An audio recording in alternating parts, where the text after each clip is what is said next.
आज मला सांगा, पंतप्रधान नरेंद्र मोदी हे देशाचे पंतप्रधान आहेत, पण बिहार मधल्याच महिलांसाठी जी रक्कम दिली गेली 10,000 रुपये, ती फक्त बिहारमध्येच का दिली गेली? का तर निवडणूक होती. मला वाटते अशा पद्धतीने आता हा उघड उघड भ्रष्टाचार आहे.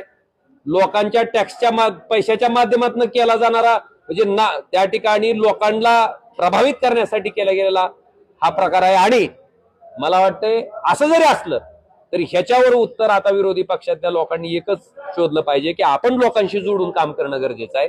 आपण जर लोकांशी जोडून काम केलं तर जनता सुद्धा आपल्या पाठीशी राहते. मला वाटतं धाराशिव लोकसभा मतदारसंघातल्या जनतेने हे दाखवलंय. आमिष दाखवून निवडणूक जिंकली असं काय म्हणता येईल याला? सांगा ना मला, काय म्हणता येईल?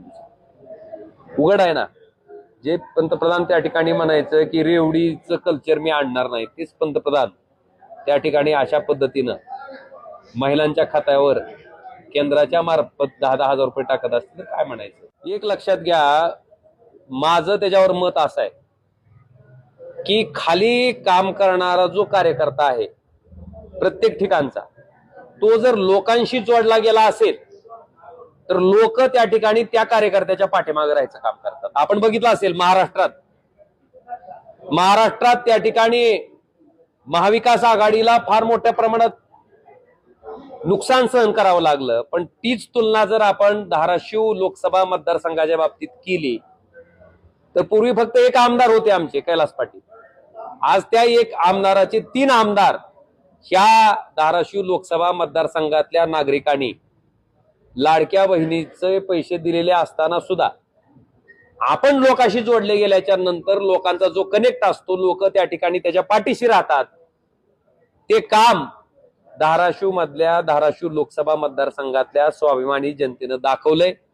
मागच्या वेळेस एक आमदार होते, आज एक आमदाराचे 3 आमदार झाले. एक सुद्धा काही थोडक्या मतानं त्यांचा पराभव झाला. पण जनतेच्या सोबत आपण जर अखंडपणे 5 वर्ष असू तर जनता सुद्धा आपल्या सोबत राहते. इथल्या स्वाभिमानी जनतेनं दाखवलंय. आणि मला वाटतं तशा पद्धतीची काम करायची गरज आज प्रत्येक जिल्ह्यातल्या तालुक्यातल्या कार्यकर्त्याची आहे. आणि तशा पद्धतीचं काम जर त्या ठिकाणी त्या कार्यकर्त्यानं केलं तर अशी कित्येक लाखो रुपयाची प्रलोभनं, आज मला सांगा, पंतप्रधान नरेंद्र मोदी हे देशाचे पंतप्रधान आहेत, पण बिहार मधल्याच महिलांसाठी जी रक्कम दिली गेली 10,000 रुपये, ती फक्त बिहारमध्येच का दिली गेली? का तर निवडणूक होती. मला वाटतं अशा पद्धतीने आता हा उघड उघड भ्रष्टाचार आहे.